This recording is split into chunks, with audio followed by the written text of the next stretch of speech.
ఆదికాండము 2వ అధ్యాయము 18వ వచనం.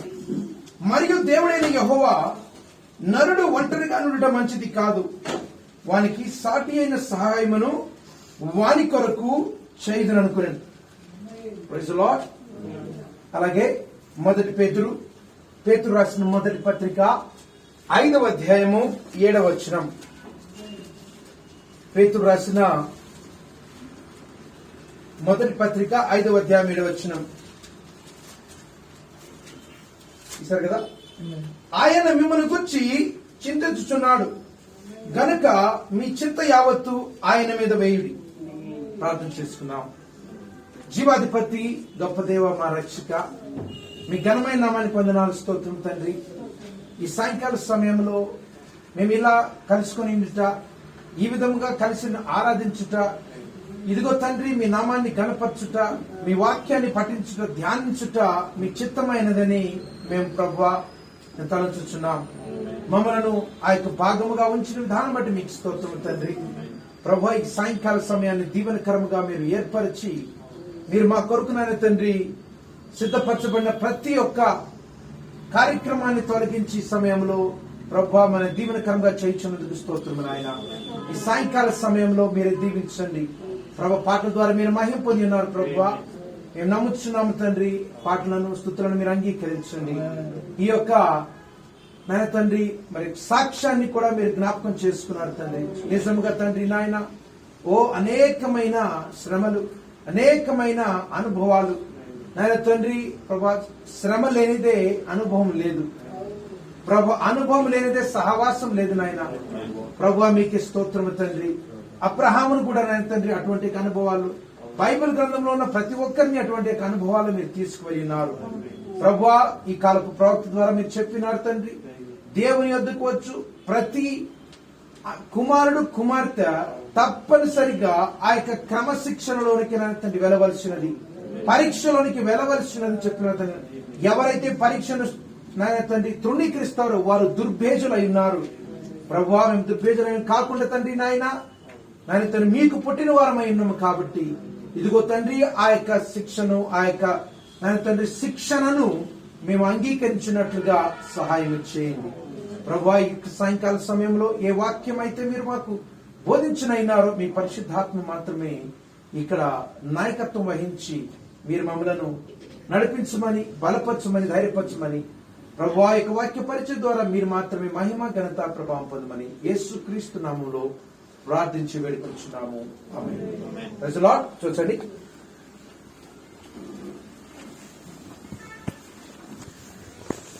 Praise the lord, praise the lord. దేవుని నామానికి మహిమ కలుగును గాక. ఈ యొక్క సాయంకాల సమయంలో ఈ యొక్క గృహంలో మరొకసారి మరొక 2 సంవత్సరాల తర్వాత చివరిగా మనం 2019లో ఇక్కడ మనము ప్రార్థనలో పాల్గొనినాం, అంతే కదా. 2019 డిసెంబర్ నెలలోనే జరిగింది. దేవుని నామానికి మహిమ కలుగును గాక. అది కూడా మొదటి 10 రోజుల్లోనే జరిగింది. అయితే దినం జ్ఞాపకం లేదు. Praise the lord. 2020లో మరి కరోనా పరిస్థితులను బట్టి జరిగించలేకపోయినాం. మరి దేవుడు మనకు ఈ సంవత్సరంలో అనేకమైన కృతజ్ఞత కుడికలు మరి జరిగించున్నారు. జనవరి నుండి ఇప్పటి వరకు దేవుడు తోడుగా ఉన్నారు. Praise the lord.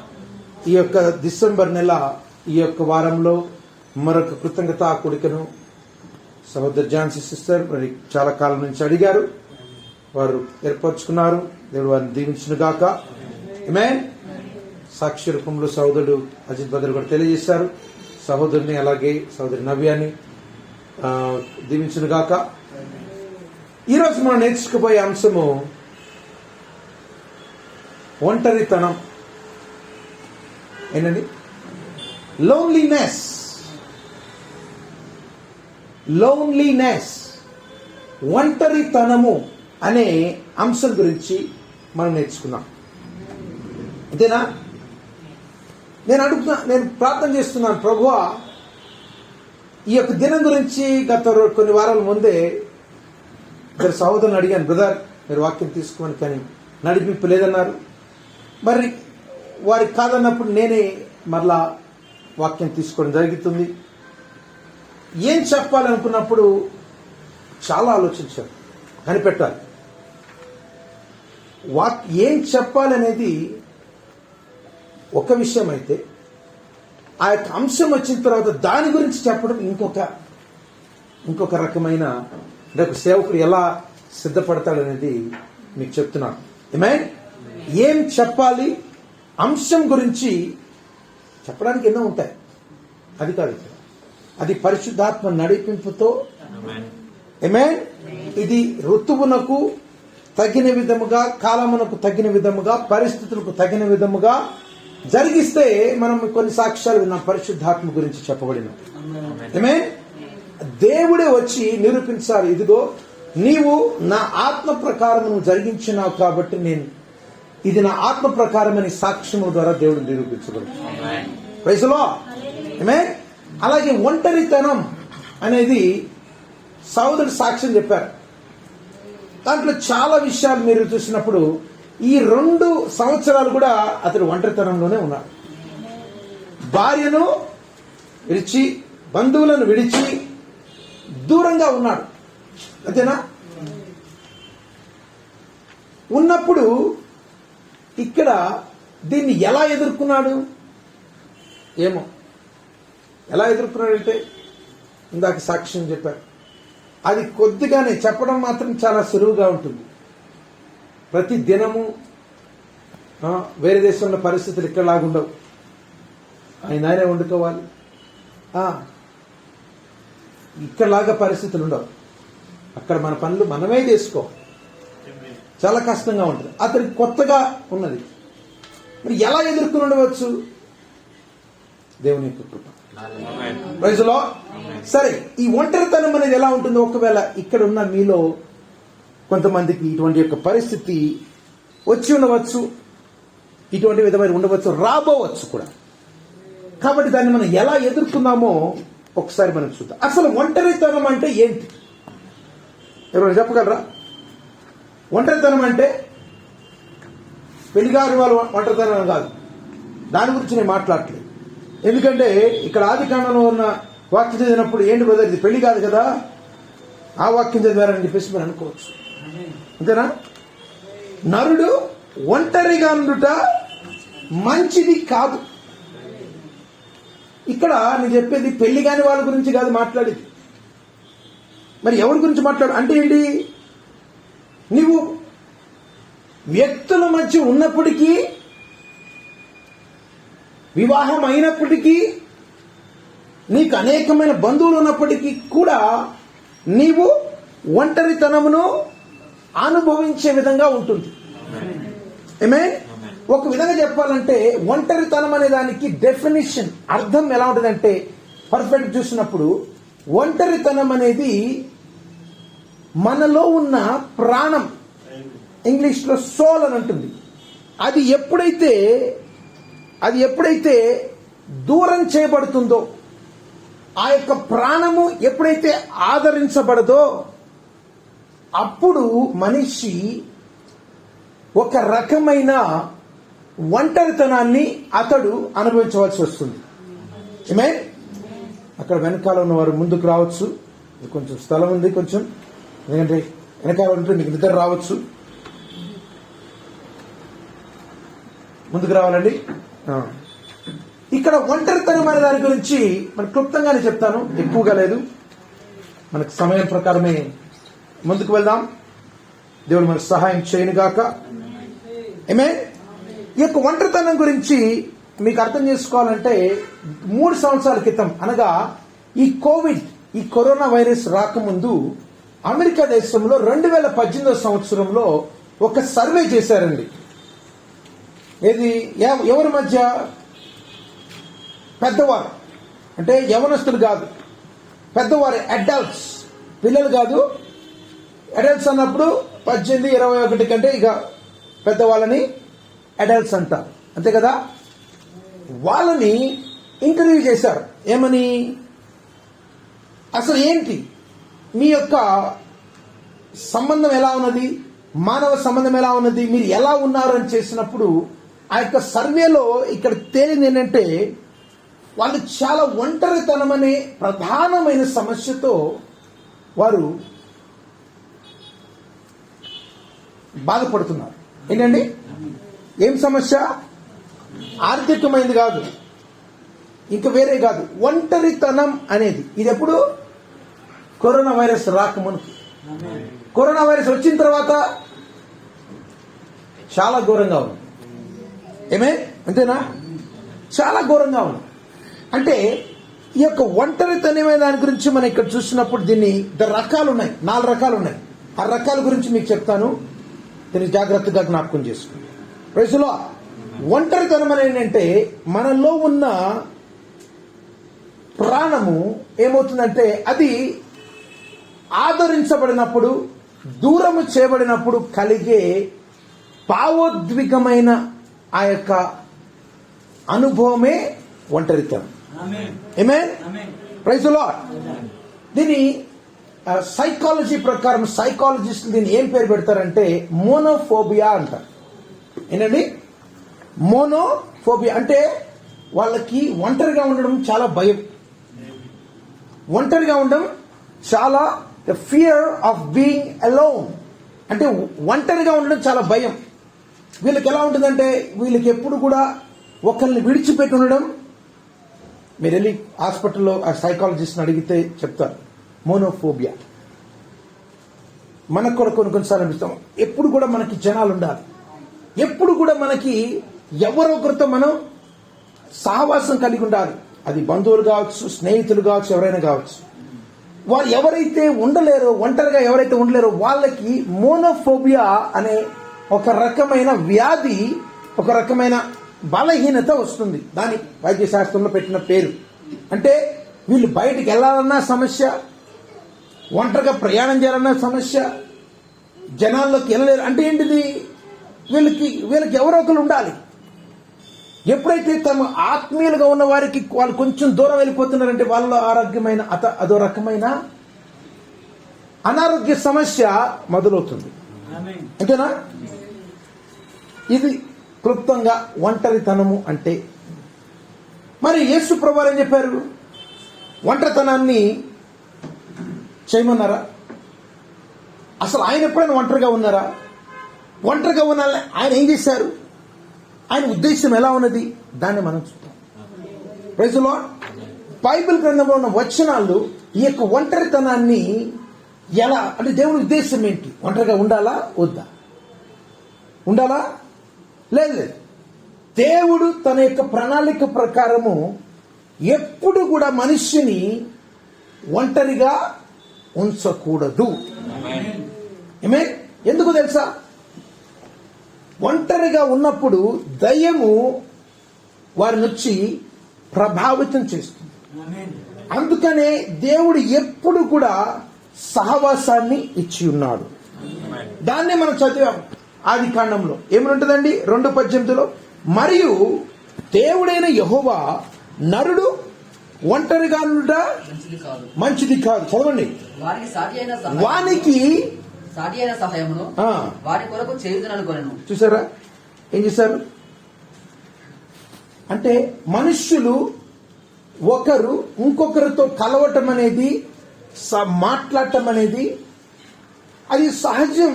It's not unnatural, it is natural. అది సహజమైనది.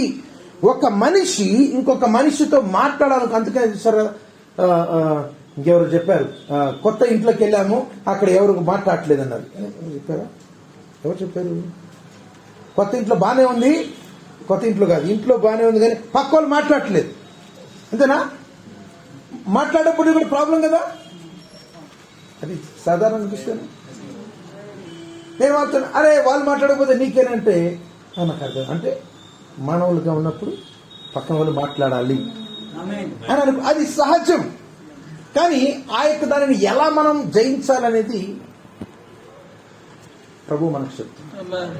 Praise the Lord. ఏమని చెప్పారండి పేతురు గారి ద్వారా? ఆయన మిమ్మును గురించి చింతిస్తున్నాడు. దేని గురించి చింతిస్తున్నాడు? మీ ఒంటరితనాన్ని గురించి ఆయన చింతిస్తున్నాడు. అర్థమైందా? మనం నేర్చుకునే ఈ భాగంలో ఈ రోజు ప్రభు మీ ఒంటరితనము గురించి ఆయన చింతించుచున్నాడు గనుక మీ చింత యావత్తు, మన చింత ఏముంది ఇప్పుడు? ఒంటరితనం అనే చింతను యావత్తు ఆయన మీద వేయుడి. ఓ ప్రైజ్ ది లార్డ్. ఒక ప్రశ్న మనం అడగాలి, మనలో చేతులెత్తొద్దు. ఒంటరితనం అనేది అనుభవము లేని వారు ఇక్కడ లేని వారు అనుకుంటారు. ఏదో విధంగా నేను చెప్పేది ఇంట్లో వాళ్ళందరూ వెళ్ళిపోవటం వాటి గురించి కాదు నేను చెప్పేది. ఒంటరితనము అనే అనుభవము ఈ గతించిన సంవత్సరములో ఏదో ఒక విధంగా నిన్ను పట్టుకుందని మనం అటువంటి అనుభవాన్ని కలిగి ఉన్నామా? అది ఎలా? నిరుత్సాహం కావచ్చు, ఒత్తిడి కావచ్చు, అంతేనా? సంవత్సరం కాదు, కొద్ది నెలల క్రితమే నీకు అనిపిస్తూ ఉంటుంది. ఒక దిగజారిన పరిస్థితిలో, నిస్సహాయ స్థితిలో ఉంటుందా? తప్పనిసరిగా ఉంటుంది. ఏమే? ఎందుకో తెలుసా? ఎందుకు అలా ఒంటరితనం అనిపిస్తుందంటే ఆ యొక్క భారాన్ని మనమే మోసుకు వెళ్ళాలనుకుంటాం. మనమే ఆ యొక్క భారాన్ని మోసుకు వెళ్ళాలని అనుకుంటాం. కాబట్టి ఆ యొక్క ఒంటరితనం. మీకు తెలుసా, దేవుడు మనలను ఎలా సృష్టించాడంటే ఆ యొక్క భారాన్ని మనం మోయకుండా, ఎందుకంటే అదే ఒక వ్యక్తి మోయగలిగిన బరువు కంటే ఎక్కువ మోస్తే ఏమవుతుంది? కునిగిపోతారు. ఇక్కడ మనకు అనుమతించబడిన ఎన్ని శ్రమలు కూడా అలాగే ఉన్నాయి, వాటన్నిటినీ వస్తున్నాయి. కానీ మనకున్న సమస్య ఏంటి? ఎలా మోయాలో దాన్ని మనము నేర్చుకోవట్లేదు. ఒకవేళ ఒక మనిషి 50 కేజీలు మాత్రమే ఎత్తడానికి దేవుడు అటువంటి శక్తినిస్తే మనం ఎంత ఎత్తుతున్నాం? 100 కేజీలు ఎత్తడానికి ప్రయత్నిస్తున్నాం. ఏమవుతుంది? ఈ శరీరము కృషించిపోతుంది, మరింత ఒత్తిడికి లోనవుతుంది. మరి ఇంకా 50 కేజీలు ఎలా మోయగలవు? దేవుడు చెప్తున్నాడు, నువ్వు ఎలా మోయాలో. నీకు వచ్చిన సమస్యలు ఏంటంటే నీవు మోయగలిగిన దానికంటే ఎక్కువ మోస్తున్నావు. కాబట్టి అటువంటి యొక్క పరిస్థితులు నీ జీవితంలో అనుమతించబడుతుంది. మరి ఏం చేద్దాం కదా? వదిలేలేము కదా అంటే వదిలేలేము, కరెక్టే. అందుకనే ఏమని చెప్తున్నారు? యేసుప్రభువు వారు కూడా, ఎంతమందికి తెలుసు, శిలువ మోసేటప్పుడు ఆయన ఎక్కడ? గొల్గొతానే కదా.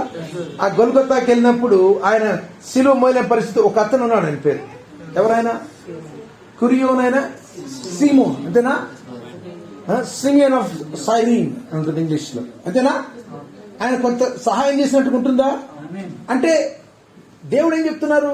నీ అంతటిగా నీవు మోయలేవు కాబట్టి నీవు ఒకరి పైన నువ్వు ఆధారపడవలసి వస్తున్నది. అది ఆధారపడలేకపోతే నీవు ఇంకా ఏం చేస్తావు? ఆ మోస్తూనే నువ్వు ఇంకా నశించిపోతావు. దేవుని ఉద్దేశం ఏంటంటే మనము అలా మోయాలని ఆయన ఉద్దేశం కాదు. Praise the lord. హల్లెలూయా. దేవుడు మనలను మోయగలిగిన దానికంటే ఎక్కువ ఇంకా మోయడానికి అనుమతిస్తాడా? ఏమన్నారండి? కొరింథీ రాసిన పత్రిక తీయద్దు, ఏముంటుంది? నీకు సహించగలిగిన దానికంటే ఎక్కువమైన శోధన నేను. మరి ఎట్లా వస్తున్నారు బ్రదర్? నేను అసలు తట్టుకోలేకపోతున్నాను బ్రదర్, నేను తట్టుకోలేకపోతున్నాను అంటే అని అర్థం ఏంటి? వచ్చిన సమస్యల్ని నువ్వు ఎలా పరిష్కరించాలో నువ్వు తెలియక అన్ని నీ మీద ఎత్తుకుంటున్నావు. ఇప్పుడు నువ్వు ఈ రోజు 10 పనులు చేయాలంటే 10 పనులు చేయమని కాదు, నీకు వచ్చే ఒత్తిడి. కానీ ఎప్పుడైతే దేవుని యొక్క జ్ఞానము ద్వారా నువ్వు చేసినప్పుడు ఏది ముఖ్యమో దానిని చేసే విధముగా నీ శరీరము తట్టుకునే విధంగా దేవుడు నీకు జ్ఞానం ఇస్తాడు. అది దేవుని కనుక ఆధారపడిపోతే ఎలా ఉంటుంది? అన్ని 10 చేయాలనుకుంటా 10 కూడా 10లో ఒక్కడు కూడా కాదు, ఒక్కడు కూడా సరిగ్గా చేయలేదు. అంతే కదండి? ఆమేన్. Praise the lord. కాబట్టి ఈ ఒంటరితనం అనేది మనకి బైబిల్ కంటే ఈ యొక్క సైకాలజిస్ట్, ఈ సైన్స్ శాస్త్రవేత్తలు కూడా చాలా వాళ్ళు చదివి అనేకమైన రీసెర్చ్లు చేస్తా ఉన్నారు. ఎందుకు ఇలా మనుషులు ఎట్లా అయిపోతున్నారు అనే దాని గురించి జ్ఞాపకం ఉంచుకోండి. వాళ్ళు చెప్పిన వాక్యం చెప్పిన ఇక్కడ ఏమని చెప్తుందంటే, మనిషి ఎప్పుడైతే ఇంకొక మనిషితో, ఇంకొక వ్యక్తితో వారు సహవాసం కలిగి ఉంటారో, సంబంధం కలిగి ఉంటారో, అప్పుడు వాళ్ళు సంతోషం, సమాధానం, అన్ని వాళ్ళకి ఎన్ని సమస్యలున్నా వాళ్ళు మంచిగా చేయగలరు. ఏమే? ఎప్పుడైతే మనుష్యులతో కలవకూడనిపోతారో వాళ్ళకి ఎక్కువగా సమస్యలు వస్తాయంట. ఏమే? అది భౌతికంగా, మానసికంగా, ఆత్మీయంగా. Praise the Lord. ఈరోజు మనం చూద్దాం ఎన్ని రకాల ఒంటరితనాలు ఉన్నాయంటే 4 రకాల ఒంటరితనాలు ఉన్నాయి. మొదటిది సోషల్ లోన్లీనెస్, అంటే ఈ సమాజము వలన కలిగే ఒంటరితనం. అంటే ఏంటి? ఎవరైనా చెప్పగలరా సోషల్ లోన్లీనెస్ అంటే? చెప్పండి. కోవిడ్ వచ్చిందండి, మనం అందరం ఒకరినొకరు కలుసుకోగలిగామా? మీ యొక్క బంధువులను కాదు, మీ తోటి సోదరులను కాదు, అసలు బయటికి వెళ్ళడానికి వెళ్ళలేదు. దానివల్ల ఏం జరిగింది? సమాజంతో మనకు సంబంధం తెగిపోయింది. అటువంటి యొక్క ఒంటరితనం, దాన్ని బట్టి చాలా మంది డిప్రెషన్కి వెళ్ళిపోయారు. ఎందుకంటే వాళ్ళకి సమాజంతో తిరగలేకపోతే వాళ్ళకి కష్టం ఉంది. అటువంటి యొక్క ప్రాబ్లంతో, సైకాలజీ యొక్క అటువంటి యొక్క సమస్యలతో వారు చాలా బాధపడ్డారు. కాబట్టి మొట్టమొదటిది ఏంటండి? సమాజముతో ద్వారా కలిగే ఒంటరితనం. అంతేనా? అంటే ఎప్పుడైతే మిమ్మల్ని మీ ఊర్లో నుంచి కొంతమంది వేస్తారా కొన్నిసార్లు దేవుని నమ్ముకున్నందుకు, ఏదైనా ఒకసారి తప్పు చేసినప్పుడు వేస్తారు కదా. అప్పుడు ఎలా అనిపిస్తుంది? మీ కుటుంబంలో కానీ, మీ ఊర్లో కానీ మీరు కానీ వెలివేయబడినప్పుడు మీరు ఎవరితో కలిసి జీవించడానికి వీలు లేదు. మీరేదో మీరు సొంతంగా ఉండాలి. అది ఆ ఒంటరితనము మనుషులను కృంగదీస్తుంది. మొట్టమొదటి. రెండవది, ఇది భావోద్వేగముతో కలిగే ఒంటరితనం. ఏంటండి? ఇమోషనల్ లోన్లీనెస్, భావోద్వేగముతో కలిగే ఈ యొక్క ఒంటరితనం. ఇదేంటి? ఈ భౌతికమైన వాడు కాదు. ఈయన నా బంధువు అండి, ఈయన నా బంధువు, ఆయన నా స్నేహితుడు అనుకోండి, వీళ్ళతో నేను కలుస్తూనే ఉంటాను, వీళ్ళనే మాట్లాడుకుంటానే ఉంటాను. కానీ ఏదో కలుస్తున్నాం కానీ, మాట్లాడుతున్నాం కానీ, ఏదో ఇంకా అతకట్లా తెగిపోయినట్టే ఉంటుంది. అంతేనా? అంటే ఏంటిది? మాట్లాడుతున్నాం.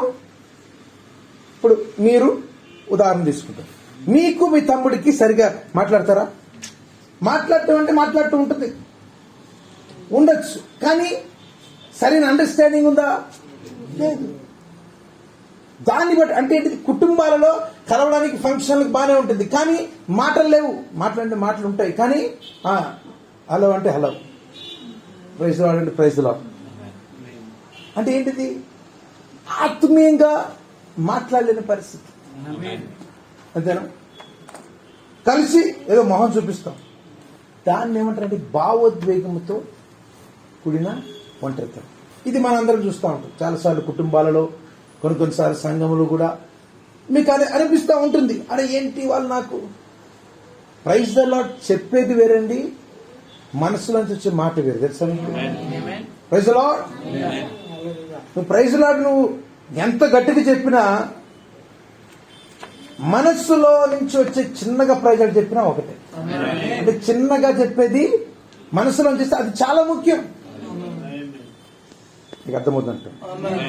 భావోద్వేగమైన తో కలిగే ఒంటరితనం. మూడవది ఇంటలెక్చువల్ లోన్లీనెస్. మేధో సంబంధమైన ఎప్పుడైతే వెళుతుంటుందో దాని ద్వారా కలిగే ఒంటరితనం ఏంటండి? మేధో సంబంధమైన అదేంటంటే ఇది రెండోది మూడోది ఒకటిగానే ఉంటుంది. ఇది కూడా భౌతిక సంబంధమైనది కాదు. ఇది రెండవ దాని వల్లే ఎలా ఈ యొక్క మానసికంగానే ఉంటుంది. ఎలా అంటే చూడండి, కొంతమంది స్టూడెంట్స్ ఉంటారు, కొంతమంది వ్యక్తులు ఉంటారు. వాళ్ళు ఏంటంటే వాళ్ళలో ఒక రకమైన మేధస్సు ఉంటుంది, టాలెంట్ ఉంటుంది. దాన్ని వాళ్ళు కనబరచాలనుకుంటారు. అంతేనా? ఎలాగైనా ఇది నేను సాధించాలి, ఎలాగైనా ఇది చెయ్యాలి. కానీ సాధించాలి అంటే దానికి సరైన పరిస్థితులు ఉండాలి, సరైన విధానం దొరకాలి. అంతేనా? ఇప్పుడు నువ్వు పాడగలవు, కానీ నీకు పాడడానికి అవకాశం లేదు. నీకు బాగా టాలెంట్ ఉంది, ఏంటిది? పాటలు పాడేది, లేకపోతే తబలా కొట్టచ్చు, నువ్వు ఏదైనా కావచ్చు. కానీ నీలో ఆ విధమైన ఆ కోరిక ఉన్నప్పుడు ఇక్కడ నీకు అవకాశం లేదు. ఆ యొక్క తలాంతుని కనపరచాలి అనేది ఎప్పుడైతే దాన్ని వారు ఉపయోగించలేకపోతారో ఒక రకమైన వెళుతుంది. అయ్యో నేను బాగా పాడగలను, కానీ నేను పాడలేకపోతాను. మీకు అనిపిస్తుందా? పాట పాడాలనుకున్నప్పుడు కాదు అని చెప్పినప్పుడు మీకు ఎలా అనిపిస్తుంది? అంతేనా? అనిపిస్తుంది కదా? దాన్ని మీరు ఎలా ఎదుర్కోవాలి ఇక్కడ ఉంటుంది. దాన్ని ఇంటలెక్చువల్ లోన్లీనెస్ అంటే మేధో సంబంధమైన ద్వారా కలిగే ఐకాంట్రత. నాలుగోది చాలా ప్రమాదకరమైంది, చాలా ముఖ్యమైనది. ఎవరైనా చెప్పగలరా? చెప్పండి. ఆత్మీయంగా కలిగే ఒంటరితనం. Praise the Lord. ఈ ఆత్మీయంగా కలిగేది ఏంటిది? మేధ సంబంధమైనది కాదు, ఏంది కాదు, బంధువులది కాదు, స్నేహితులది కాదు, ఇంక ఎవరితో కాదు. మరి ఏంటండి ఇది ఆత్మీయంగా అంటే? మనుషులతో మాట్లాడతావు, కలుస్తావు, మాటలు బాగానే, కానీ నాలో ఏదో అతకట్లేదు. అంటే దాన్ని నాకు మనసులో ఏదో అనిపిస్తుంది, కానీ నేను చెప్పలేకపోతున్నాను అంటారా? అర్థమైందా? నీలో ఏదో అవసరత ఉంది, కానీ చెప్పలేకపోతున్నావు. ఏదో వెలితి, ఏదో వెలితి, ఏదో వెలితి, అలాగే ఉంటుందా? అదే ఆత్మీయ సంబంధమైన ఒంటరితనం. Praise the lord. హల్లెలూయా. ఆ విధమైన దాని గురించి ఇవన్నీ భౌతికమైన ఇవన్నీ ఈ నాలుగు సంబంధమైన వాటిని తీర్చగలిగింది ఏది? భౌతికంగా కలిగే ఒంటరితనం, భావోద్వేగంగా కలిగే ఒంటరితనం, అలాగే మేధస్సు ఎలాగైతే నీకు ద్వారా కలిగే ఒంటరితనం, ఆత్మీయంగా కలిగే ఒంటరితనం. ఈ నాలుగు ఒంటరితనాలని జయించగలిగేది కేవలము క్రీస్తు యొక్క ప్రేమ ద్వారానే. మనము క్రీస్తు యొక్క సహవాసం ద్వారా మాత్రమే మనము జయించగలం. ఆ యొక్క ఒంటరితనాన్ని నింపగలిగేది కేవలము క్రీస్తు మాత్రమే. హల్లెలూయా. ఎంతమంది కూర్చున్నారు? చూద్దాం దేవుని వాక్యం ఏం చెప్తుంది. యేసు ప్రభువారు ఈ యొక్క ఒంటరితనానికి ఎలాంటి సమాధానం ఇస్తున్నారు చూద్దాం. మత్తయి సువార్త 11వ అధ్యాయం 28వ వచనం చూద్దాం. మత్తయి సువార్త 11వ అధ్యాయం 28వ వచనం. ప్రయాసపడి భారము మోసుకొనుచున్న సమస్త జనులారా. అందరు తీసారా? బైబిల్ తీయాలండి. ప్రయాసపడి భారము మోసుకొనుచున్న సమస్త జనులారా నా యొద్దకు రండి, నేను మీకు విశ్రాంతి కలుగచేయుదును. Praise the lord. ఏంటి ప్రయాసపడి భారం అంటే? మోయలేని భారం. నువ్వు మోయడానికంటే నీకు ఎక్కువగా మోస్తున్నావు. మోసుకొనుచున్న సమస్త జనులారా, నువ్వు ఎవరైనా కావచ్చు, స్త్రీవి కావచ్చు, పురుషుడివి కావచ్చు, చిన్న విద్యార్థివి కావచ్చు, పెద్దవారు కావచ్చు, ఎవరైనా కావచ్చు. నీవు ఎటువంటి భారం కావచ్చు, అది ఏ విధమైన భారం కావచ్చు, అలాంటిది మోసుకొని వస్తున్న నీవు యేసుప్రభువు వారు ఇస్తున్న ఆహ్వానం ఏంటండి? ఎటువంటి పిలుపునిస్తున్నారు? నా యొద్దకు రండి. Praise the lord. ఆమేన్. నా యొద్దకు రండి, నేను మీకు విశ్రాంతి కలుగజేసాను. ఇక్కడ ప్రయాసపడి భారం మోసుకున్నామంటే ఎలా మనకు కలుగుతున్నది?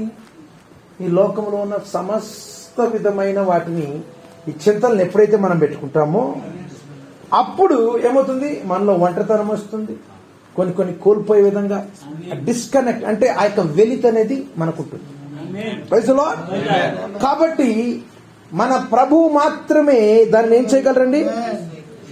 తీర్చగలడు.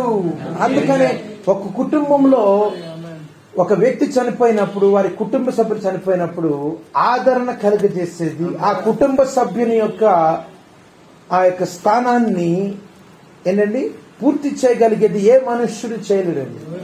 దేవుడే వచ్చి పూర్తి చేయగలరు. లేకపోతే ఏమవుతుందంటే, దేవుడు చేయకపోతే వాళ్ళు ఏమవుతున్నారు, చాలా మంది అయ్యో నా భర్త చనిపోయాడు, నా భార్య చనిపోయింది, నేను లేదు, వీళ్ళు చనిపోయారని చాలా మంది ఆత్మహత్య చేసుకుంటారు. ఏమే?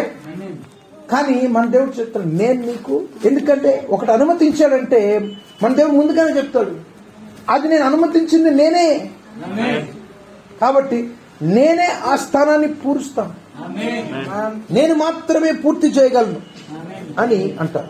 మీకు తెలుసా, మన దేవుడు ఏదైతే చెప్తాడో దానిని పాటిస్తాడు, అనుభవిస్తాడు. ఇంతనా? ఆయన కూడా ఒంటరితనాన్ని అనుభవించాడు. ఎంతమంది నమ్ముతారు? చేశాడా? ఎక్కడ చెప్పండి? గెత్సెమనే చోట చదవండి. మత్తయి సువార్త 26వ అధ్యాయము 36 నుండి 45 వచనాలు చూద్దాం. యేసు ప్రభువారు తను ఒకటి చేసి ఒకటి చేయమని చెప్పట్లేదు. తాను ఏం చేయమన్నప్పటికీ కూడా అది దానిని అనుభవించి, దానిని చూపించి, దాన్ని పాటించి, ఇదిగో అసలు ఒంటరితనం అనేది ఎందుకు వస్తుందో ఇక్కడ మనకు చెప్తారు. ఇందాక చెప్పాను ఒంటరితనం అనేది ఎందుకు వస్తుందని. ఇందాక చాలా మనం మోస్తున్నాం కాబట్టి దాన్ని మనం పరిష్కరించలేదు. ఇక్కడ ఒక ముఖ్యమైన కారణం మనకు చూపిస్తున్నారు. ఎందుకు ఒంటరితనాన్ని మనం జయించలేకపోతాం ఇక్కడ చెప్తున్నారా? అంతటా యేసు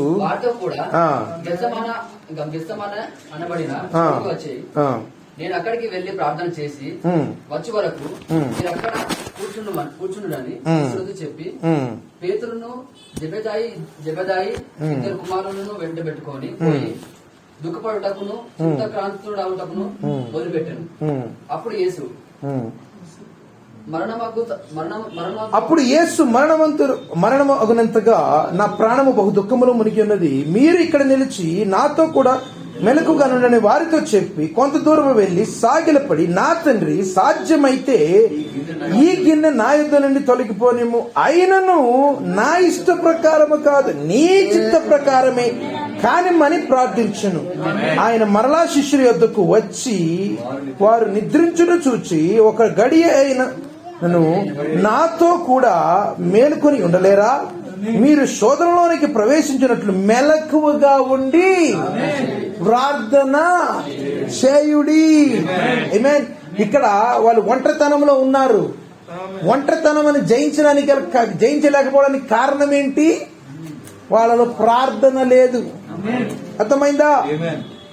అదేనా కదా? అదే ఇక్కడ చెప్తున్నారు.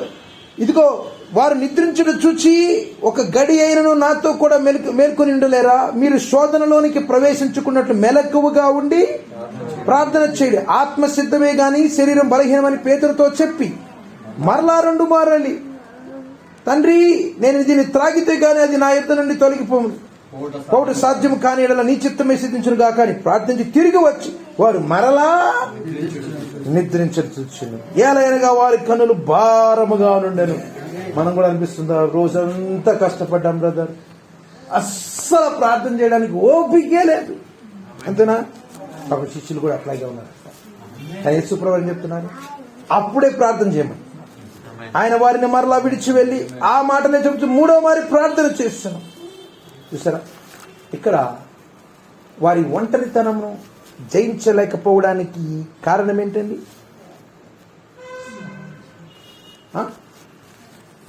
దేవునితో సహవాసం వారు కోల్పోయారు. ఒక వ్యక్తి ప్రార్థన జీవితం ఎప్పుడైతే తగ్గిపోతుందో వాళ్ళు ఏం చేస్తున్నారండి? దేవుని నుండి దూరం అయిపోతున్నారు. అర్థమైందా? ప్రార్థన జీవితం ఎప్పుడైతే తగ్గిపోతుందో ఏ విశ్వాస జీవితంలో ఏమవుతుంది? వారు దేవునికి దూరంగా అయిపోతున్నారని అర్థం. ఇక్కడ శిష్యులు అదే విధంగా చేశారు. ఏం చేశారండి? అలసిపోయి, మరి యేసుప్రభు అలసిపోయేదా? మరి ఆయన ఎందుకు ప్రార్థన చేయాలి? ప్రవక్తగా చాలాసార్లు చెప్తారు, యేసుప్రభు వారు ఆయన ప్రార్థన చేయాల్సిన అవసరం లేదు. కానీ ఆయన అనుసారం చేస్తే మనకున్న సమస్యను బట్టి మనం ఇంకా ఎంతగా ప్రార్థన చేయాలి? అంతేనా? ప్రవక్తగా చెప్పారు మనం ప్రార్థన చేయాలి, అంతే కదా? Praise the lord. అంటే మనిషి యొక్క ఒంటరితనానికి కారణం ముఖ్యం ఏంటండి? దేవునితో సహవాసం ఎప్పుడైతే నువ్వు కోల్పోతావో అది ఇక్కడ. ప్రార్థన ఎప్పుడైతే తగ్గిపోతుందో నీలో ఏమొస్తుంది? ఒంటరితనం వస్తుంది. కాబట్టి నీ ఒంటరితనాన్ని జయించాలంటే నువ్వేం చేయాలి? ప్రార్థన చేయాలి. నాకు చాలా నిరుత్సాహం, నాకు చాలా ఉన్నది. ప్రార్థన చేయి, ఇంకా ప్రార్థన చేయి, ఇంకా ప్రార్థన చేయి. అర్థమైందా? మనం ఫోన్ మాట్లాడండి, ఒక్కొక్కసారి 1-2 గంటలు మాట్లాడు. అంత ప్రార్థన చేస్తావా? అమ్మో చాలా కష్టం. ఫోన్లో అయితే 1-2 గంటలు.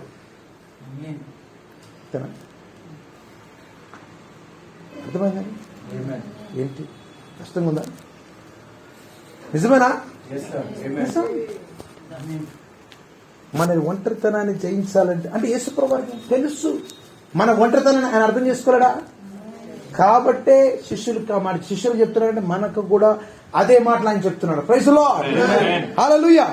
అంటే దేవుడు మన ఒంటరితనాన్ని ఎరిగి ఉన్నాడు కాబట్టి ఆయన ఏం చెప్తున్నాడు తెలుసు? ఇదిగో నీ ఒంటరితనాన్ని నేను ఎరుగుదును అని కొన్ని వాగ్దానాలు ఇస్తున్నాడు. హెబ్రీయులకు రాసిన పత్రికలో 13వ అధ్యాయం 4వ వచనంలో చెప్తున్నాడు. చూడండి, హెబ్రీయులకు రాసిన పత్రిక 13వ అధ్యాయం. బైబిల్ తీసిన వారు చదవాలి. హెబ్రీయులకు రాసిన పత్రిక బైబిల్ 13:4. హెబ్రీయులకు రాసిన పత్రిక 13. వివాహము అన్ని విషయములలో ఘనమైనది గాను వానుకు నిష్కల్పమైనది గాను ఉండవాలి. నిన్ను ఏమాత్రమును విడువను, నిన్ను ఎన్నడను ఎడబాయను అని 5 అని. సరే. ధనాపేక్ష లేనివారై నీకు కలిగిన వాటితో తృప్తి పొందుడి. నిన్ను ఏమాత్రము విడువను, నిన్ను ఎన్నడనో ఎడబాయను. చూడండి, నిన్ను ఏమాత్రమును ఫస్ట్ చూడండి, విడువను. నిన్ను ఏమాత్రమును విడువను, నిన్ను ఎన్నడను ఎడబాయను. Praise the lord. అంటే ఎందుకు అంటున్నారు? ఎందుకు ఈ మాట్లాడుతున్నారు విడువనని? విడవబడి ఉన్నామనే స్థితిలో వస్తుంది కాబట్టి. ఏమే? అంతేనా? ఎడబాయుచున్నామనే పరిస్థితి వస్తుంది కాబట్టి దేవుడు ఇక్కడ చెప్తున్నాడు ఏమని? నిన్ను విడువను, నిన్ను ఎడబాయను. హల్లెలూయా. Praise the lord. దేవుడు మన ఒంటరితనాన్ని ఎరిగి ముందుగానే ఆయన వాగ్దానాన్ని ఇచ్చున్నాడు. కాబట్టి ఎప్పుడైతే నీకు ఎప్పుడైనా కానీ ఒంటరితనం ఉన్నప్పుడు, నీకు విడిచిపెట్టినప్పుడు దేవుడు చెప్తున్నాడు విడువను. Praise the Lord. నిన్ను ఎడబాయను. హల్లెలూయా. ద్వితీయోపదేశకాండము 31:8. ద్వితీయోపదేశకాండము 31:8. బైబిల్ తీసిన వాళ్ళు చదవాలి. ద్వితీయోపదేశకాండము 31:8. నీ ముందర నడుచువాడు యెహోవా, ఆయన నీకు తోడయుండును, ఆయన నిన్ను విడువడు, నిన్ను ఎడబాయడు. భయపడకము, విస్మయమొందకమని ఓ ప్రైజ్ ది లార్డ్. దేవుడు ఏం చెప్తున్నాడు వాక్యంలో? పాత నిబంధన నుండి కొత్త నిబంధన వరకు ఆయన ఏం చెప్తున్నాడు? తన ప్రజలను విడువను, ఎడబాయను. కాబట్టి నువ్వు భయపడకు. భయపడతామా? వస్తుంది. విస్మయం అందుకుము. విస్మయం ఎందుకు అని ఇశ్రాయేలు అందరి ఎదుట అతనితో చెప్పాను. సోదరుడా, ఆమేన్. అంతే కదా? కొన్నిసార్లు నీ కుటుంబ సభ్యులు నిన్ను విడిచిపెడతారు. ఆమేన్. విడిచేస్తారా? నీ భార్య, నీ భర్త, నీ స్నేహితులు, నీ బంధువులు, ఎవరైనా కావచ్చు. నీకు చాలా అవసరతలు ఉన్నప్పుడు వాళ్ళు ఏం చేస్తారండి? వాళ్ళు నీకు సమాధానం ఆ సమయంలోనే నీకు వెళ్ళిపోతా ఉంటారు. ఎలా? యేసు ప్రభు వారికి అత్యంత శిష్యుల అవసరం ఎప్పుడండి? ఆయన శ్రమలో ఉన్నప్పుడే కదా. వాళ్ళు ఏం చేశారు? నిద్రపోయారు. 3 సార్లు చెప్పించుకున్నారంటే చూడండి పరిస్థితి ఎలా ఉన్నదో. అర్థమైంది కదా. మనుష్యులు నీ అవసరతలో వారు రారు. ఆమేన్. కానీ దేవుడు ఏం చెప్తున్నాడు తెలుసా? కీర్తనలో ఒక మాట ఉంది, 91:15 ఉన్నది. కీర్తన 91వ కీర్తన 15వ వచనంలో ఈ మాట చెప్పబడింది. ఓ మనుష్యులు అతడు నాకు మొరుపెట్టగా నేను అతనికి ఉత్తరం ఇచ్చేదను. ఎప్పుడు? అందరూ నిన్ను విడిచినప్పుడు, అందరూ నిన్ను వదిలేసినప్పుడు, అందరూ నిన్ను ఎడబాయినప్పుడు, అందరూ నిన్ను విడిచిపేసినప్పుడు అతడు నాకు మొరపెట్టగా నేను అతనికి ఉత్తరం ఇచ్చేది. శ్రమలో నేను అతనికి తోడై ఉండేదను. Praise the Lord. అంతేనా? ఒంటరితనమేనా? అంతే కదా. Praise the Lord. అతన్ని విడిపించి గొప్ప చేసేదను. హల్లెలూయా, హల్లెలూయా. దేవుడు ఒంటరితనంలో ఆయన విడిచిపెడుతున్నాడా? లేదండి. కీర్తన 94:17-18 చూద్దాం. కీర్తన 94. యెహోవా నాకు సహాయము చేసి ఉండని ఎడల. ఎంత మంచి మాట. యెహోవా నాకు సహాయము చేసి ఉండని ఎడల నా ప్రాణము శీఘ్రముగా మౌనమందు నివసించి ఉండు. ఓ అంతేనా? మౌనమందు నివసించి యుండును. నా కాలు జారినని నేను అనుకునగా యెహోవా నీ కృప నన్ను హల్లెలూయా ప్రైజ్ ది లార్డ్. ఆయన మనకు సహాయం చేసి ఉండని ఎడల నా ప్రాణము శీఘ్రముగా మౌనమందు నివసించి ఉన్నను. సోదరి సోదరుడా, నిజంగా ఎవరైనా విడిచిపెట్టచ్చేమో కానీ మన దేవుడు మన విడిచిపెట్టాడు. ఎవరైనా విడిచిపెట్టచ్చు, ఎవరైనా నిన్ను నిరుత్సాహపరచచ్చేమో కానీ మన దేవుడు నిన్ను నిరుత్సాహపరచడు. అది చిన్నవారు కావచ్చు, పెద్దవారు కావచ్చు, అది విద్యార్థులు కావచ్చు, ఎవరైనా కానీ. నేను అనుభవపూర్వకంగా చెప్తున్నాను, దేవుడు పెద్దవాళ్ళతో మాత్రం ఉండే దేవుడు కాదు. చిన్నప్పటి నుంచే ఉంటాడు.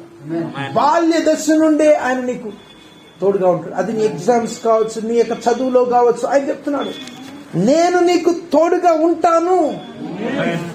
Praise the Lord. అంతేనా? నిజం, దేవుడు మనకు తోడుగా ఉన్నాడు. Praise the Lord. ఇంకొక వాక్యం చదువుకుందాం. యెషయా గ్రంథము 43వ అధ్యాయము 1-5 వచ్చింది. అయితే అగనండి. ఇక్కడ యాకోబు ఇశ్రాయేల్ అనే పేరుంది. ఆ పేరు బదులు మన పేర్లు పెట్టుకుందాం. ఫస్ట్ ముందు అక్కడ ఉన్న చదువుదాము, తర్వాత మన పేరు పెట్టుకుందాం. అయితే యాకోబు నిన్ను సృజించిన వాడు యెహోవా, ఇశ్రాయేలు నిన్ను నిర్మించిన వాడు ఇలాగు సెలవిచ్చుచున్నాడు.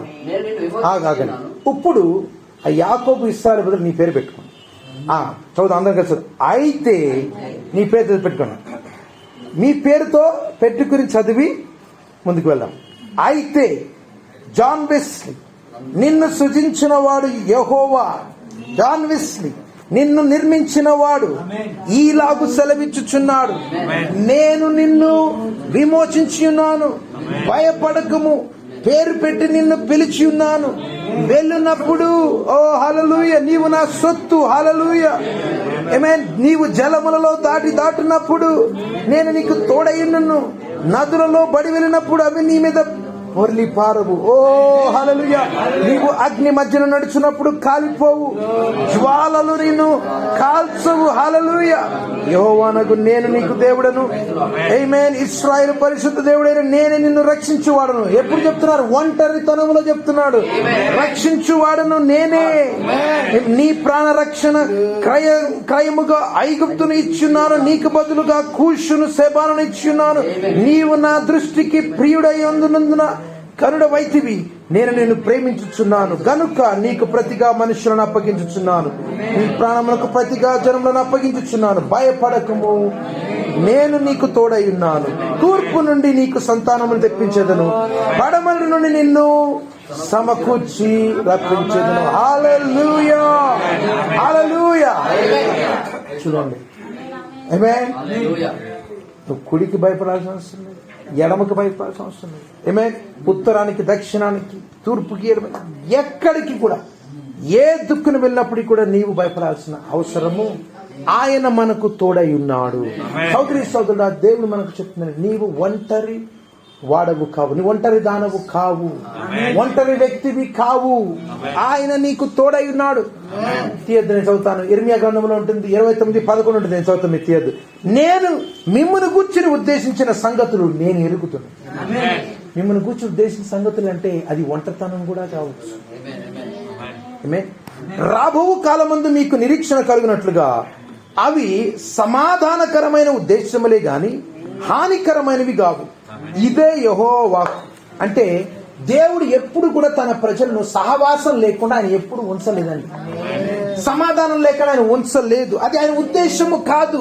మరి ఎందుకు సమాధానం లేకుండా, సహవాసం లేకుండా ఉన్నాడు? ఏది మనుష్యుని వేరు చేసింది? మనుష్యుని యొక్క పాపము దేవుని సమాధానాన్ని పొందకుండా, దేవుని శాంతి పొందకుండా అదేం చేసింది? కట్ చేసింది, ఒంటరి వాణిగా చేసింది. ఓ హల్లెలూయా. సోదరి సోదరుడా, దేవుని యొక్క ఉద్దేశం ఎప్పుడు కూడా నీకు నాకు శాంతిని, సమాధానం లేకుండా చేయటం కాదు. అది దయ్యము యొక్క ప్రణాళిక. ఆమేన్. అంతేనా? పాపము దేవుడిచ్చు శాంతిని, సమాధానమును అది తీసుకెళ్తుంది. అర్థమైంది కదా? దేవుడిచ్చు సంతోషాన్ని, సమాధానాన్ని దొంగిలిస్తుంది. పాపం ఏం చేస్తుంది? దొంగిలిచ్చి ఏమిస్తుంది? నీకు భయాన్ని, ఒత్తిడిని, ఒంటరితనాన్ని నీకు ఇస్తుంది. అర్థమైందా? అర్థమైందండి? భయాన్ని, ఒత్తిడిని, ఒంటరితనాన్ని నీకు ఇస్తుంది. నేను ముగిస్తున్నాను. ఇంకొకటి వచనమున్నది. చివరిగా నేను ఒక ఉదాహరణ ఇవ్వాలనుకుంటున్నాను. మీకు తెలుసా, యేసు ప్రభు వారు తన ప్రయాణంలో ఆయన భూమి పైన ఉన్నప్పుడు ఒక ఒంటరిగా ఉన్న ఒక ఆమెను కలుసుకున్నాడు. ఎవరామా? సమరయ స్త్రీ. అంతే కదా? ఆమె ఎలా ఉంది? ఆమె పరిస్థితి ఎలా ఉందండి? చాలా మంది భర్తను కలిగింది. ఆమెకి సమాధానం లేదు. ఉందా? లేదు. ఎంతమంది భర్తలు కలిగింది? 5. సమాజంలో ఆమె వెలివేయబడింది. అంతే కదా?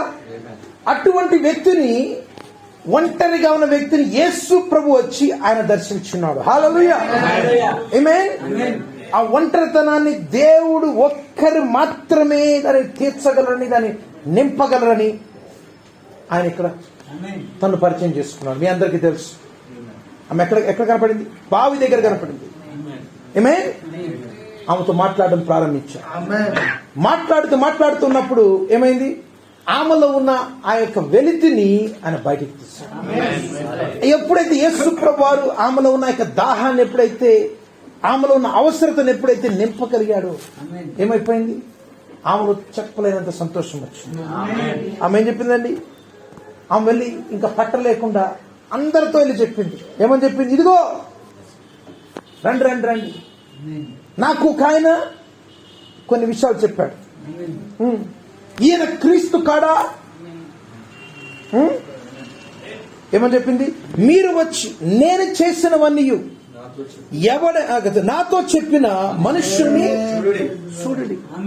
ఓ ప్రైజ్ ది లార్డ్. ఆమేన్. ఈయన క్రీస్తు కాడా? చూసారా? అంటే యేసు ప్రభు ఏం చేస్తారు? వచ్చి సమరయ స్త్రీ యొక్క భారాన్ని ఆయన తీసుకున్నారు. అంతే కదా? ప్రయాసపడి భారము మోయిచున్న ఇక్కడ సమరయ స్త్రీ ఉన్నది. సమరయ స్త్రీ యొక్క భారాన్ని ఆయన తీసుకుని ఆయన నింపాడు. ఏం నింపాడండి? తన ఒంటరితనాన్ని తీసి, తన భయాన్ని తీసి, తన సమాజంలో అప్పుడు దాకా ఆమె వెళ్ళలేని పరిస్థితి ఉన్నది. అట్లాంటిది ఈమె సమాజంలోనికి వెళ్ళిందా లేదా? యేసు ప్రభు వారే వచ్చి ఆ యొక్క స్థితిని మార్చాడు, ఒంటరితనాన్ని ఆయన మార్చి. కాబట్టి మన దేవునికి ఒంటరితనం అంటే ఏంటో తెలుసు, అది ఎందువల్ల వస్తుందో తెలుసు, దాన్ని మనం ఎలా తీసివేయాలో, దాన్ని ఎలా మనం జయించాలో, ఎలా అధిగమించాలో ఆయనకు తెలుసు. కాబట్టి చివరిగా ఆయన అంటున్నాడు, సోదరి సోదరుడు, చివరిగా ఒక వాక్యం, ఒకవేళ నీవు నేను ఇటువంటి యొక్క ఒంటరితనం అనే పరిస్థితిలో ఉంటే ఆయన ఏం చేస్తున్నాడో తెలుసు, ద్వారం దగ్గరుండి ఆయన కొట్టుకుంటున్నాడు. సమరయ స్త్రీ యేసు ప్రభు వారు కొట్టిన ఆ యొక్క తట్టుడికి ఆమె తన హృదయాన్ని తెరిచింది. కాబట్టే ఆమెను ఆయన సంతృప్తి పరచగలిగాడు. Praise the lord. ఆమెకు కావలసిన ప్రతి ఒక్క దానిని సమాధానాన్ని దయచేయగలిగాడు. ప్రకటన గ్రంథంలో ఇదే వాక్యం ఉంటుంది. చూడండి, లవొదికీయ సంఘానికి ఇవ్వబడుతుంది. ఇదిగో 3:20, నేను తలుపు నద్దు నుండి నిల్చుండి తట్టుచున్నాను. తలుపు దగ్గర అంటే ఏమైపోయింది? ఇక్కడ నీ తలుపు ఇక్కడ ఏమైంది? ఎలా మూసివేయబడింది? ఎలా మూయబడిందండి? ఆయనకి బయటకు పంపించామంటే సహవాసం లేకుండా, ప్రార్థన లేకుండా ఆయన బయట ఉన్నాడు. నువ్వు దూరంగా ఉండి పాపములో నువ్వు చుట్టూ బంధించబడ్డావు. అంతేనా? పాపముతో నీవు కమ్మివేయబడ్డావు. ఒంటరితనముతో, భయముతో, అనేక రకాల ఇబ్బందులతో నీవేం చేయబడ్డావు? బంధించబడి ఉన్నావు. ఆయన అంటున్నారు, ఇదిగో నేను తలుపునతో నిల్చుండి పట్టుచున్నాను. ఎవడైనను నా స్వరము విని తలుపు తీసిన ఎడల అంటే నీ యొక్క ఒంటరితనంలో నువ్వు బయటికి రావాలంటే నువ్వేం చేయాలి? ప్రవక్త గారు చెప్పారు కదా, ఆ యొక్క కోడి పిల్ల, ఆ యొక్క పక్షిరాజు ఏం చేస్తుంది? గుడ్డులో కొంచెం పొడుచుకుంటే పైకి పొన్నాలి. అదే మనం నేర్చుకుంది. ఎన్నడూ పోరాడిన అతి గొప్ప పోరాటంలో మనం విన్నాం. అంతే కదా? నువ్వేం చేయాలి? ఆ యొక్క ఒంటరితనం బయటికి రావాలి. నేను బయటికి రావాలి, నేను బయటికి రావాలి, నేను జయించాలి అని ఎప్పుడైతే నువ్వు ఆశ కలిగి ఉంటావో దేవుడు నిన్ను తప్పనిసరిగా విడిపించడానికి సిద్ధంగా ఉన్నారు. హల్లెలూయా. ఇది ఎవడైనా నా స్వరము విని తలుపు ప్రభు తీస్తానంటలా. ఎవరు తీయాలి? నువ్వే తీయాలి. నువ్వే బయటికి రావాలి. ఆ యొక్క ఒంటరితనం నుండి, భయములో నుండి ఏం చేయాలి? నువ్వు రావాలి. నేను అతని యొద్దకు వచ్చి అతనితో నేనును నాతో కూడా అతడును. ఓ హల్లెలూయా. ఎలాంటి స్థితిలో దేవుడు ఇస్తానంటున్నాడు? ఒకప్పుడు నీవు బందీగా ఉన్నావు. ఆమేన్. ఇప్పుడు ఎలా పరిస్థితి కానీ మార్చిపోతున్నాడు? భోజనము సహవాసం చేసే పరిస్థితులు. దానికి నువ్వేం చేయాలి? ఏం చేయాలండి? నా స్వరము విని. అర్థమైందా? ఈరోజు ఆయన స్వరం విన్నాం. తలుపు తీసిన ఎడల, మరి తలుపు తీస్తావా? లేకపోతే నేను ఇట్లాగే ఉంటాను, నేను ఇలాగే ఉంటాను, నాలో ఏం మార్పు రాదు, నేను ఇలాగే నా ఒంటరి జీవితంలో, భయమైన జీవితంలో ఇలాగే ఉంటాను. దేవుడు అన్నాడు, నిన్ను వేడపాలి, నిన్ను విడవను అంటున్నాడు. కాబట్టి నువ్వు తలుపు తీసిన ఎడల నువ్వు చేయాల్సిన ద్వారం తెరవాలి. దేవుడు నీ దగ్గరకు వచ్చి, ఓ అతనితో నేను, నాతో కూడా అతను భోజనము. సోదరి సోదరు, దేవుడు మనకి ఇస్తున్న ఆహ్వానం. మనం చేయవలసిన స్వరము విని ఏం చేయాలి? తలుపు తెరవాలి. ఆ 2 పనులు కనుక నువ్వు చేయగలిగితే, నువ్వు స్వరమును విని ఆ యొక్క విన్న స్వరం నీ తలుపుని తెరవగలిగితే. చాలాసార్లు వింటాం, కానీ ఆ యొక్క బంధకములో నుండి మనం బయటికి రావడానికి ఆ తలుపుని తెరవట్లేదు. ఇంకా అదే స్థితిలో మనం ఉంటాం. ఒంటరితనం అంటే ఇలాంటిది కాకపోవచ్చు. నీలో అనేక రకమైన భయాలు ఉండొచ్చు. దేవుడు ఏ విధంగా నీతో మాట్లాడుతున్నాడు, నీ పరిస్థితి ఎలా ఉందో తెలియదు. ఇంకా మనం ఏం చేయబడ్డాం? జీవిస్తున్నామే కానీ ఇంకా మనం మృతులైన పరిస్థితిలో. ఎందుకు? ఆ యొక్క స్థితిలో ఇంకా అలాగే మనం. కాబట్టి ఈ సాయంకాల సమయంలో దేవుడు ఈ యొక్క ఒంటరితనం, ఈ భయం అనే వాటి నుండి మనలను బయటికి వచ్చేలాగన, ఆయనతో తిరిగి మళ్ళీ మనం సహవాసం చేయలాగన దేవుడు మనం పునరుద్ధరించలాగిన ప్రార్థన చేద్దాం. దేవుడు మీకు సహాయం చేయండి. వైద్యుల పనులను తల ఉంచుకుందాం. ఈ సమయంలో సోదరి ప్రబలిక ఈ పాట పాడు. ఈ ఒంటరి పయనములు అనే పాట సోదరి పాడుచుండగా మనం కలిసి ఆరాధించి ముగింపు ప్రార్థనతో ముగించుకుందాం.